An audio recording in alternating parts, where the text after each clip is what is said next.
এমন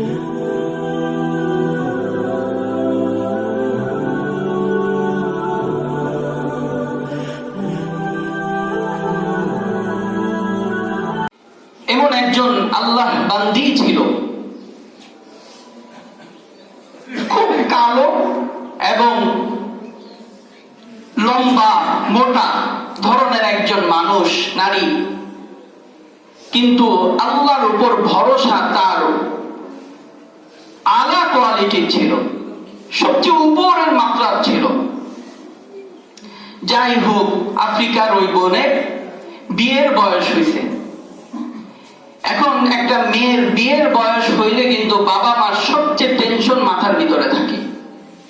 মেয়ে উপযুক্ত হইলে ওই মেয়েকে একটা ভালো ছেলের কাছে কিভাবে উঠায় দেওয়া যায়, এই চিন্তাটা সবচেয়ে বেশি বাবা মার থাকে। ছেলেকে নিয়ে যতটুকু টেনশন না করে, একটা মেয়ে উপযুক্ত হইলে হাজারো টেনশন বাবা মা করে। এমনও হয় ঘুমকে হারাম করে দেয় তারা। মুনাজাত হাত উঠাইলেই মেয়ের জন্য দোয়া করে, আল্লাহ তুমি আমার একজন নেককার স্বামী দাও আমার মেয়ের জন্য। আমাদের দোয়ার মধ্যে ভুল আছে। সবসময় আল্লাহ তাআলার কাছে দোয়া করব মেয়ের জন্য বা ছেলের জন্য। যখন তাদের সঙ্গী লাগবে তখন আল্লাহ তাআলার কাছে দোয়া করব, আল্লাহ নেককার একজন স্বামী বা স্ত্রী দান করেন। এটার থেকে বড় কিছু আর কিছু নাই ভাই। একটা ছেলের অনেক টাকা পয়সা থাকতে পারে, টাকা পয়সার অভাব নাই, এটার দ্বারা সুখ আনতে পারে না। এটার দ্বারা যদি সুখ থাকতো তাহলে বাহিরের দেশের মানুষরা হাজারো সুখের মধ্যে থাকতো। সুখ একমাত্র নেককার স্ত্রী এবং নেককার স্বামীর মাধ্যমে আসে।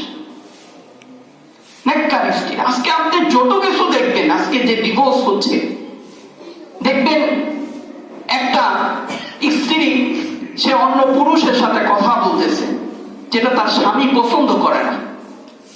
কেন করতেছে? তার ভিতরে আল্লাহ তাআলার ভয় নেই যে আমি একজন বেগানা পুরুষের সাথে কথা বলতেছি। কেন? একজন পুরুষের ভিতরে যদি গায়রত থাকে, সম্মান মর্যাদা থাকে, ওই ছেলে কখনো চাবে না তার স্ত্রী অন্য পর পুরুষের সাথে কথা বলুক। এমনকি তার আপন ভাইয়ের সাথে কথা বলুক, এটাও সে চাবে না। এটা একজন পুরুষের গায়রত। আবার একজন স্ত্রী কখনো চাবে না তার স্বামী একজন বেগানা মহিলার সাথে কথা বলুক। কোন নারী চায় না। কেননা নারীরা এমন একজন আল্লাহ তাআলার বান্দী, ওই নারীর স্বামী যদি মৃত্যুবরণ করে, কঙ্কাল হয়ে যায়, ওই কঙ্কাল স্বামীর নিয়ে যদি কোনো বেগানা নারীও কথা বলে, তার ওই স্ত্রীর ভিতরে গায়রত লাগে। কিন্তু স্বামী মৃত্যু, মারা গেছেন, কঙ্কাল হাড্ডি, নারীদের ভিতরে আল্লাহ তাআলা এত বেশি গায়রত দিয়েছেন। সেই জন্য আল্লাহ তাআলার কাছে বড় লোকই জামাই না, বড় লোকই স্ত্রী না, চাবেন হচ্ছেন আল্লাহ আমাকে একটা নেককার স্ত্রী দান করেন। আপনার স্ত্রীটা যদি, আপনার সন্তানের স্ত্রীটা যদি খাস পর্দা করে, কোনো পর পুরুষের সাথে কথা না বলে, আপনার ছেলেটা কত ভালো থাকবে একটু চিন্তা করেন তো। সে তো বাসায় রেখে আসলেও, 1 মাস 2 মাস দেশের বাহিরে থাকলেও ওই স্ত্রীকে নিয়ে কখনো টেনশন করবে না।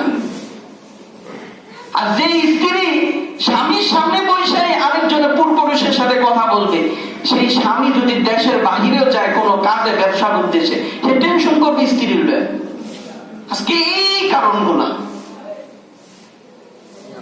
তো ওই আফ্রিকার বোন বিয়ের বয়স হয়েছে, বাবা মা তাকে বলতেছে বিয়ের বয়স, তোমাকে এখন বিয়ে দিব। আফ্রিকার মধ্যে একটা অভ্যাস কি জানেন? তাদের এটা আদত। আমরা যেমন পছন্দ করি, কালো মেয়ে পছন্দ করি না, সেটা আল্লাহ তাআলার সৃষ্টি। আমাদের পছন্দ হচ্ছে সুন্দর। কিন্তু আফ্রিকার মধ্যে তাদের চিন্তা ফিকির হচ্ছে, যেই মেয়েটা বা যেই ছেলেটা সবচেয়ে কালো, কালো তো কালো, কিচকিচ করবে এবং কালো, এটা তাদের পছন্দ। আবার কেমন পছন্দ, সেই মেয়েটা যদি একটু মোটা তাজা হয়, এটা আরো পছন্দ। তো ওই রূপটা, ওই দেশের রূপ আল্লাহ তাআলা ওই মেয়ের ভিতরে পরিপূর্ণ ভাবে দিয়েছেন। কিন্তু ওই ছেলে, ওই মেয়ের উদ্দেশ্য হচ্ছে না, আমি বিবাহ করব একজন সুন্দর সাদা নেককার একজন ছেলেকে।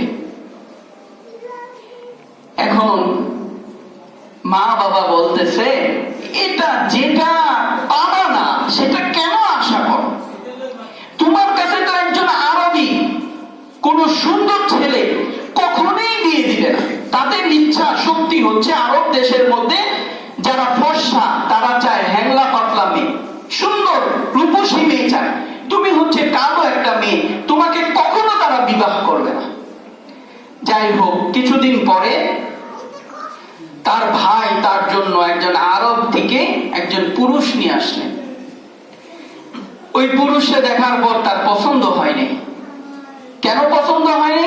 পছন্দ না হওয়ার কারণ হচ্ছে ওই পুরুষ আগে বিবাহ করেছেন এবং বয়স তার বেশি।